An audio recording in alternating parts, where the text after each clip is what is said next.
In 1900, a young Swiss psychiatrist named Carl Jung began exploring the hidden forces of the human mind. What he discovered would change psychology forever. Buried inside his work was an uncomfortable observation, one he returned to again and again in his clinical notes. The most intelligent people in any room are often the ones who end up with the least. Not because they lack ability, not because they lack opportunity, but because intelligence, left unexamined, becomes a weapon the mind turns against itself.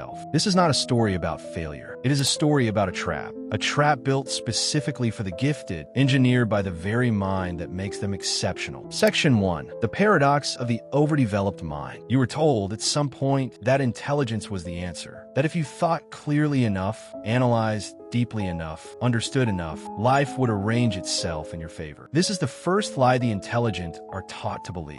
Jung observed that a highly developed intellect does not automatically produce a well-adjusted life. In many cases, it produces the opposite. The mind that can dissect a problem from 12 angles is the same mind that can dissect a relationship, a career decision, a simple invitation to dinner, until nothing remains but paralysis. Intelligence does not stop at solving external problems. It turns inward. And once it turns inward without restraint, it begins solving problems that were never meant to be solved. Questions about meaning, about worth, about whether anything is real enough to commit to. The intelligent person does not fail because they cannot see the path forward. They fail because they can see every flaw in every path simultaneously. And the mind, faced with infinite flawed options, often chooses none. Section 2. The shadow of the gifted child. Every intelligent adult was once a gifted child, and every gifted child was praised for one thing: the ability to perform competence in front of others. Jung's concept of the persona, the mask worn to navigate the social world, becomes dangerously reinforced in those identified early as smart. The child learns that being right, being quick, being impressive earns approval. What the child does not learn is how to be uncertain, how to be slow, how to fail in public without collapsing.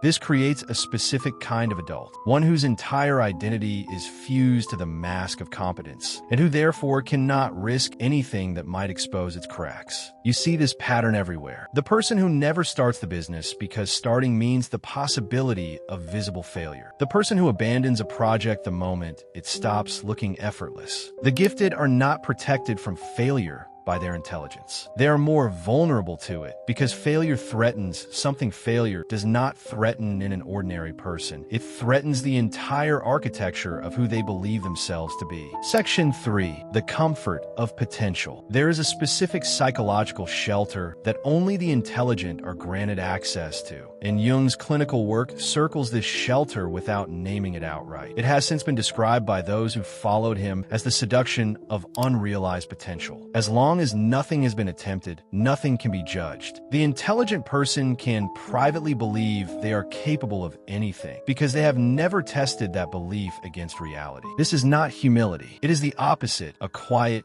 protected grandiosity that requires inaction to survive. The moment you act, the moment you build something and put it in front of the world, potential converts into a result, and results can be measured, criticized, ranked. Many gifted people choose, unconsciously, to remain in the realm of potential indefinitely. They collect ideas instead of finishing them. They study instead of doing. They will tell you, and they will believe it, that they're still preparing. What they are actually doing is protecting an untested self-image from the only thing that can destroy it: contact with reality. Section 4. The isolation of superior perception. Intelligence sharpens perception, and sharpened perception has a cost that is rarely discussed. You begin to see the mechanisms behind other people's behavior, the insecurity behind their arrogance, the fear behind their certainty, the performance behind their kindness. This clarity, which should function as an advantage, frequently becomes a wall. Once you see through the social rituals that hold ordinary connection together, those rituals stop working on you the way they work on everyone else. You cannot unsee what you have seen. This produces a specific and quiet form of isolation, one that has nothing to do with being alone in a room and everything to do with being alone in perception. Jung wrote extensively about the danger of a consciousness that outpaces its environment, how a mind that develops faster or deeper than the mind around it does not get rewarded with belonging, but with alienation. The intelligent person often mistakes this alienation for superiority, when in fact it is a symptom of an unintegrated psyche, one that has developed its analytical function while leaving its capacity for ordinary human closeness undeveloped and starved. That's Section 5. The refusal to want small things. There's a particular arrogance embedded in high intelligence that presents itself as depth, and it operates like this. Ordinary desires, stability, a simple job, a modest home, a predictable life, are quietly rejected as beneath consideration. The intelligent mind convinces itself it is destined for something larger, and in doing so, it disqualifies the very foundations that make larger things possible. Jung's model of individuation required the integration of the whole self, including its mundane, unglamorous animal needs, not the transcendence of them. But the gifted often skip this step. Reach for meaning before they have secured stability, for transformation before they have secured a stable identity to transform. What results is a life suspended between two worlds. Too proud to build the ordinary foundation, too undisciplined to construct the extraordinary alternative. This is how intelligence produces nothing, not through lack of vision, but through a refusal to want anything small enough to actually obtain.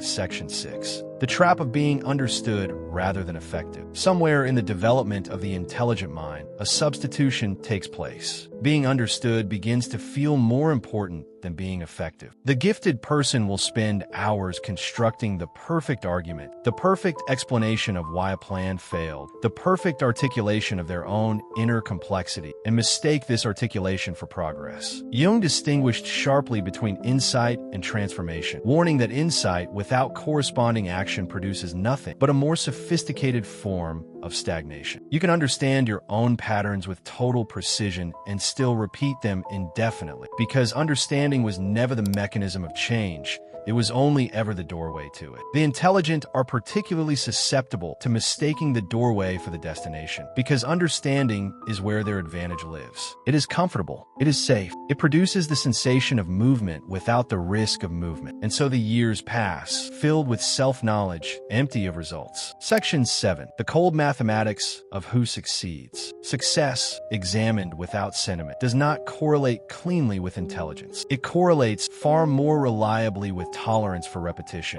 willingness to be seen as mediocre in the early stages of any pursuit, and the discipline to act without full understanding. These are precisely the conditions the intelligent mind is least equipped to endure, because it has been trained since childhood to associate its worth with immediate, visible competence. The person of moderate intelligence who is willing to be bad at something for 2 years will, without exception, outproduce the brilliant person who cannot tolerate being bad at anything. This is not an inspirational statement. It is a structural one. The market, the field, the discipline, none of them reward comprehension. They reward output sustained over time, and output sustained over time requires a relationship with failure that most intelligent people never build, because they were never forced to. Hashtag Section 8, the unintegrated self. Jung's central warning to the gifted was not about intelligence itself, but about what happens when intelligence develops in isolation from the rest of the psyche, when the analytical function is cultivated at the expense of instinct, emotional tolerance, and the capacity to act under uncertainty. A mind this lopsided does not produce a whole person. It produces a highly refined observer, standing at a permanent distance from their own life, capable of narrating their dysfunction in exquisite detail while remaining unable to interrupt it. This is the final shape of the trap, not stupidity, not laziness,